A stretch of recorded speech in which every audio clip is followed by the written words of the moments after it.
2, 3. Assalamualaikum warahmatullahi wabarakatuh. Kami akan mempresentasikan artikel kami yang beranggotakan DR Indonesia, Fena Angelia, Halimah Sadia, Yeni Veronica, Kansa Nabila, Lia Hadisa Fitri. Selamat menyaksikan. Yeay. Assalamualaikum warahmatullahi wabarakatuh. Kami dari KAP 2 akan menjelaskan tentang artikel yang kami buat, yaitu yang berjudul Industri Perkebunan Kelapa Sawit, Pilar Ekonomi dan Tantangan Keberlanjutan. Saya dari Mesya akan menjelaskan latar belakang artikel kami.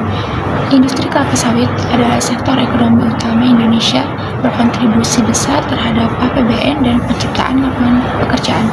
Sebagai produsen terbesar minyak kelapa sawit di dunia, Indonesia memanfaatkan iklim tropis untuk menghasilkan produk hilir yang diekspor. Namun, industri ini menghadapi tantangan besar terkait keberlanjutan lingkungan dan sosial seperti deforestasi, kerusakan habitat satwa, emisi gas rumah kaca, konflik agraria, dan ketimpangan ekonomi. Oleh karena itu, praktik keberlanjutan seperti sertifikasi ISPO dan teknologi pertanian efisien sangat penting untuk menjaga keseimbangan antara ekonomi dan kelestarian lingkungan. Artikel ini akan membahas kontribusi ekonomi, tantangan, dan langkah keberlanjutan industri kelapa sawit. Industri perkebunan kelapa sawit menjadi salah satu sektor ekonomi yang paling penting dan strategis di Indonesia. Dengan luas perkebunan yang mencapai jutaan hektar dan didukung oleh kondisi iklim tropis yang ideal, Indonesia telah menempatkan diri sebagai produsen minyak kelapa sawit terbesar di dunia. Minyak kelapa sawit menjadi komoditas unggulan yang digunakan dalam berbagai produk, mulai dari makanan olahan hingga kosmetik, serta sebagai sumber energi terbarukan melalui biodiesel. Kontribusi industri ini tidak hanya terbatas pada devisa negara, tetapi juga menciptakan peluang kerja bagi jutaan masyarakat di wilayah perkotaan maupun pedesaan. Perkembangan perkebunan kelapa sawit telah membantu meningkatkan taraf hidup masyarakat, khususnya para petani kecil yang bermitra dengan perusahaan besar. Namun, kemajuan ini tidak luput dari tantangan. Ekspansi perkebunan seringkali menghadapi kritik terkait dampaknya terhadap lingkungan, deforestasi, kerusakan habitat satwa liar, dan peningkatan emisi gas rumah kaca menjadi isu yang sering disorot. Halo, saya Yeni Veronica. Kelapa sawit memberikan kontribusi besar terhadap anggaran pendapatan dan belanja negara atau APBN Indonesia dengan kontribusi mencapai 88 triliun pada tahun 2023. Sektor ini menghasilkan lebih dari 179 produk hilir, termasuk minyak nabati dan biomasa yang diekspor ke berbagai negara. Selain itu, industri ini juga mendukung pengembangan infrastruktur dan layanan di daerah pedesaan, meningkatkan akses masyarakat terhadap pendidikan dan kesehatan. Dan juga selain itu, industri kelapa sawit telah menciptakan lapangan kerja bagi jutaan orang, baik secara langsung maupun tidak langsung. Nah, data ini menunjukkan bahwa pada tahun 2024, produksi minyak sawit mentah di Indonesia itu mencapai sekitar 48,1 juta ton. Nah, sementara produksi minyak inti sawit itu tercatat sebesar 4,5 juta ton. Jadi total dari keduanya itu yaitu sebesar 52,7 juta ton ekspor produk kelapa sawit. Ini memberikan kontribusi signifikan terhadap devisa negara dengan total nilai ekspor mencapai miliaran dolar setiap tahunnya. Saya Kansa Nabila. Namun, ekspansi perkebunan kelapa sawit seringkali dikaitkan dengan deforestasi, hilangnya habitat satwa liar, dan emisi gas rumah kaca.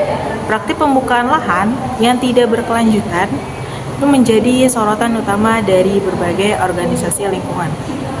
Oleh karena itu, penerapan praktik perkebunan berkelanjutan menjadi kebutuhan mendesak untuk menjaga keseimbangan antara manfaat ekonomi dan kelestarian lingkungan.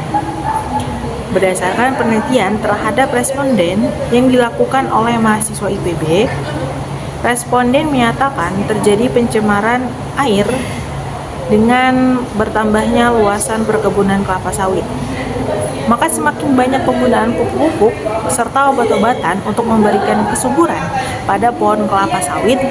Hal ini mengakibatkan air dari pemupukan terbuang ke sungai maupun ke kolam yang terdampak pada pencemaran air sungai. Penggunaan pupuk dan pestisida dengan jumlah yang banyak akan menyebabkan kerusakan lingkungan serta mengancam keanekaragaman hayati. Sejalan dengan yang menganalisis dampak lingkungan dari kelapa sawit dan hasilnya menyatakan bahwa pengembangan atau ekspansi kelapa sawit itu menyebabkan eksternalitas seperti pencemaran air, erosi tanah, dan pencemaran udara. Perkenalkan, nama saya Liadi Safitri dan kali ini saya akan menjelaskan tentang upaya keberlanjutan di Indonesia. Pemerintah Indonesia telah melakukan beberapa langkah untuk mendorong keberlanjutan, terutama dalam industri kelapa sawit.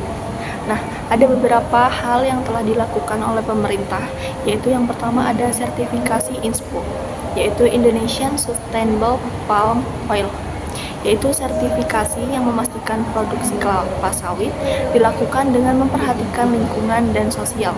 Dan ini bertujuan untuk menjaga agar produksi tidak merusak alam dan masyarakat sekitar. Lalu yang kedua ada inovasi teknologi pertanian. Nah, ini dilakukan dengan penelitian dan inovasi. Kita bisa meningkatkan hasil panen tanpa perlu membuka lahan baru.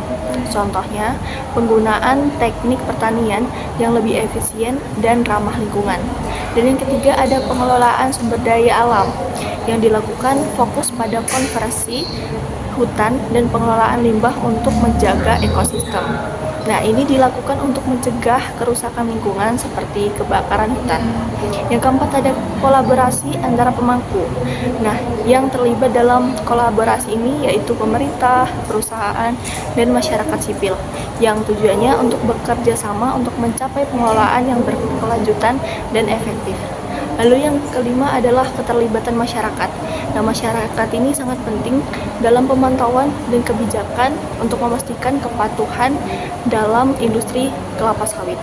Nah, itulah tadi yang sudah saya jelaskan dari kelompok kami. Kami dari kelompok 2 pamit undur diri. Wassalamualaikum warahmatullahi wabarakatuh.